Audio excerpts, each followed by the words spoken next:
Bom, a gente falou sobre os vetores, né? Agora vamos focar no questão do vetor. Bom, mas eu vou passar rapidinho pelos escalares só para a gente fazer um comparativo. Nas grandezas escalares, por exemplo, vamos supor que eu tenha, vou botar essa temperatura, mas posso usar só para usar preço, vou usar outra grandeza. Temperaturas que vocês estão mais acostumados a ver, né? Você pode ter um termômetro aqui, né? Termômetro feio. E ele mede a temperatura. Então tem a escala aqui, né? Vamos supor que ele esteja medindo lá 1 grau Celsius. Bom, se ele aumenta, suponha que eu falo para vocês, olha, ele estava em 1 grau Celsius e aumentou 2 graus Celsius. Quanto deve ser a nova medida desse termômetro? Bom, se a temperatura dele, né? Se a temperatura dele era de 1 grau Celsius e ele aumentou, né? Ele teve uma variação e aumentou 2 graus, a nova temperatura dele vai ser de 1 mais 2, ou seja, a nova temperatura dele vai ser 3 graus Celsius.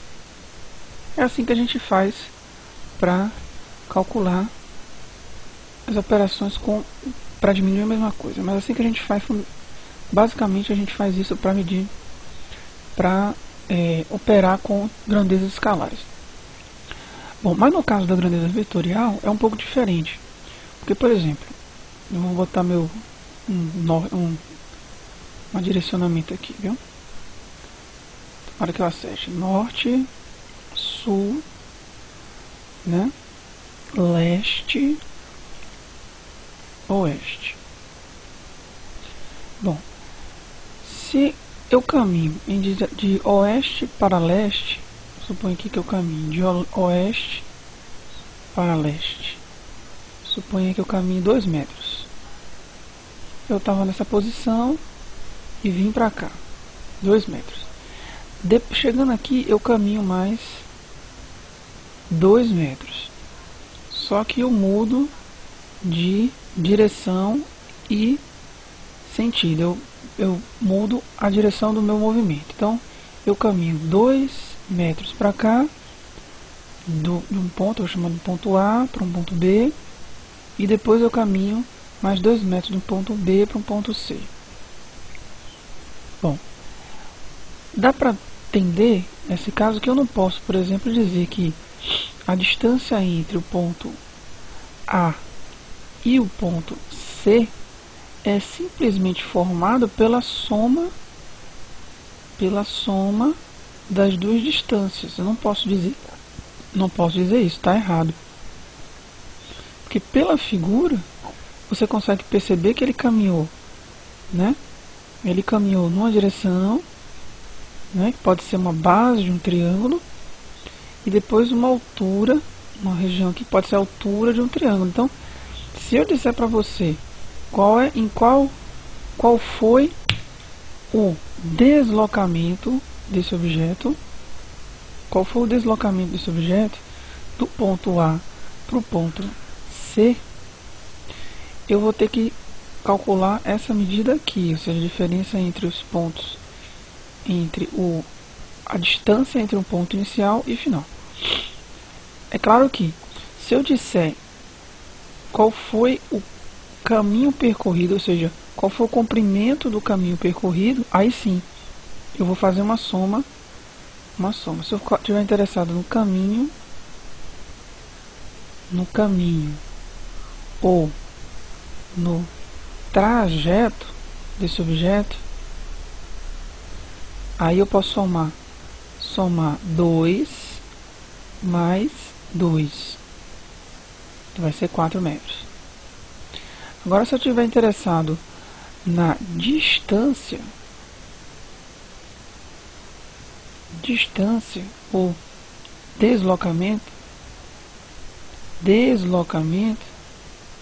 Aí eu vou ter que medir esse comprimento de reta, que ele vai ligar o ponto A ao ponto C. Entendeu? Como é que eu meço isso? Se ele caminha 2 metros nessa direção, 2 metros, e em seguida 2 metros nessa, é muito fácil entender que o deslocamento entre o ponto A ao ponto C vai ser essa distância aqui, essa medida aqui. Como é que eu calcularia essa medida? Que é simples, você tem um triângulo retângulo, cujo cateto, você tem um cateto, tem o outro cateto, o lado maior é a hipotenusa.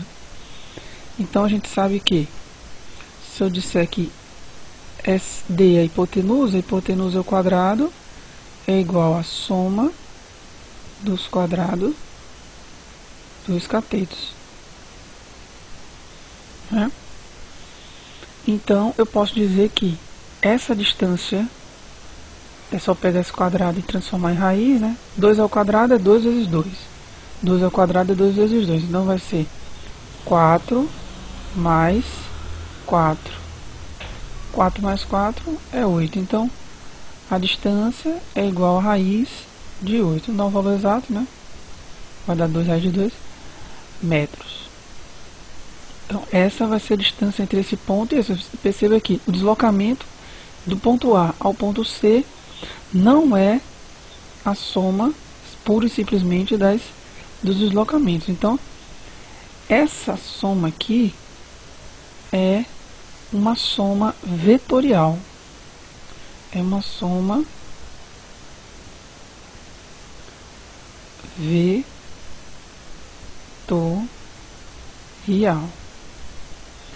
Então, isso vai gerar uma série de propriedades. Por exemplo, se eu tiver, suponha que eu tenho, vou botar aqui, se eu tenho uma distância aqui, né, para ser reta aqui, vamos supor um vetor, né, um vetor A, tá aqui o vetor A, eu vou botar uma setinha em cima dele parecendo um vetor, depois outro vetor B, aí vocês fazem aquela analogia, vamos supor que eu caminhei, né, que seja distância, né, que seja distância. Então, caminhei 2 metros de um ponto aqui inicial, né? Ponto 0, 2 metros. Depois, eu caminhei mais 2 metros. Então, qual é o valor do deslocamento entre esse ponto e, vamos supor aqui, o ponto final? Eu somo, que é 2 metros. Então, eu somo 2 mais 2. Mas eu não havia dito que não é uma soma pura e simplesmente? Sim, mas nesse caso eles estão alinhados. Como eles estão alinhados, eu vou dizer que o caminho, o comprimento do caminho percorrido ao trajeto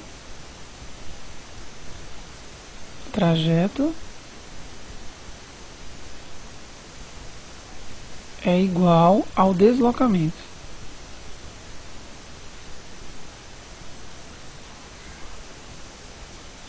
Diferente daquele caso que você tem 2 metros e depois 2 metros.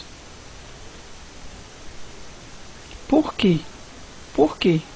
Porque o deslocamento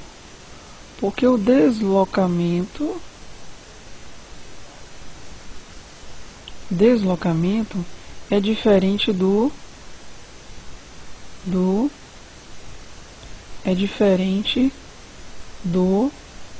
caminho percorrido. Caminho percorrido, ou eles chamam mais elegantemente de trajeto. Por que é diferente? Porque o deslocamento, a soma das distâncias no deslocamento é uma soma vetorial. Algumas outras grandezas também possuem somas vetoriais. Algumas grandezas possuem somas vetoriais. Uma delas é a força. Se eu pegar um bloquinho aqui, ó, Suponha que eu tenho um bloco. Ele tá lá sobre um, sei lá, vamos supor que esteja no espaço, né? E eu vou e aplico uma força nesse bloco. Então eu aplico aqui uma força aqui. E eu vou e aplico outra força aqui. Vou chamar essa força de F1 e essa de F2. Se eu aplico uma força aqui e uma força, né, da esquerda para a direita na horizontal e outra força de baixo para cima na vertical, esse bloco ele vai sofrer a ação equivalente a uma força, vamos dizer assim, nessa direção. Ou seja, essas duas forças somadas gera uma força que a gente chama de representativa. Essas duas forças aqui, F1 e F2, elas existem. Mas se eu retirar elas e substituir por uma força chamada força resultante, essa força resultante ela possui a sua ação idêntica à atuação dessas duas forças aqui, F1 e F2, atuando simultaneamente nesse bloco. Ou seja, o que eu digo? Que se eu tirar essas duas forças aqui e colocar essa minha força resultante, que eu identifiquei, digamos assim, ela não existia no problema, mas eu coloquei, eu substituo as duas que estavam atuando lá. E vice-versa. Ou seja, se eu tiver uma força R atuando sobre um bloco, eu posso substituir essa força por essas duas outras forças. Ou seja, qualquer vetor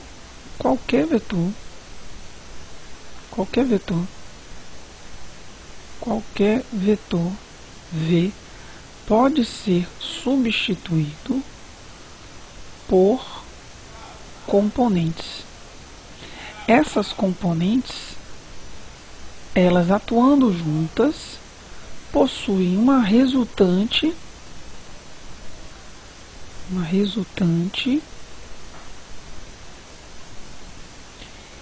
igual ao vetor original.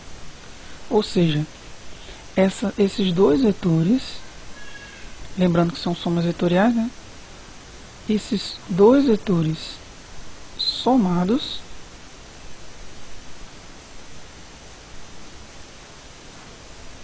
soma vetorial equivale ao vetor V resultante. Como é que eu posso aplicar isso? Suponha que eu tenha nesse bloco um conjunto de cordas, né? Vamos botar tracionando ele. Uma nessa direção, no valor F1, vou botar um número simples, 10 newtons. Outra nessa direção, F2 igual a 20 newtons. Outra nessa direção, F3 de 20 newtons. E outra nessa direção, F4 de 10 newtons. Qual será a resultante das forças que atuam nesse corpo? Qual será?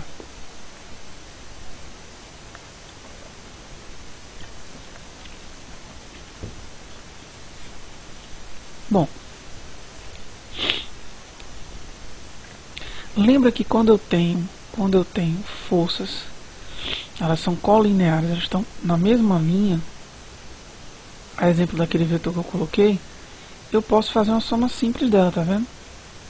Se eu tenho 10 para o lado direito, vamos supor, convencionar aqui o sentido positivo,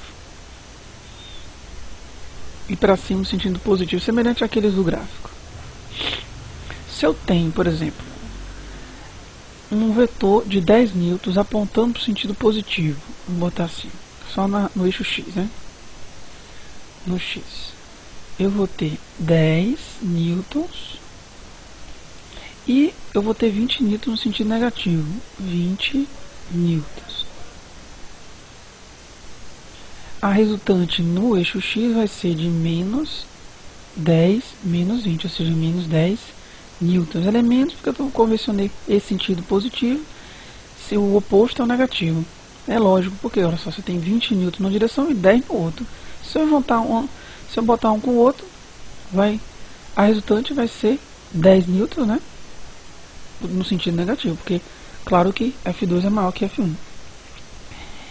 Na região vertical, chama de Y, eu tenho F3, que é de 20 newtons. 20 newtons no sentido positivo, e eu tenho 10 apontando para baixo no sentido negativo, 10 newtons. 20 menos 10, 10. 10 positivo, ou seja, está indicando para cima. Então eu tenho a resultante disso aqui, você grava, aí que eu vou. A resultante disso aqui vai ser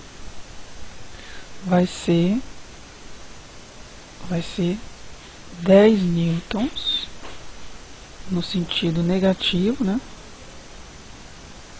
Nessa direção que eu convencionei, né? E 10 newtons nessa direção. Nessa direção.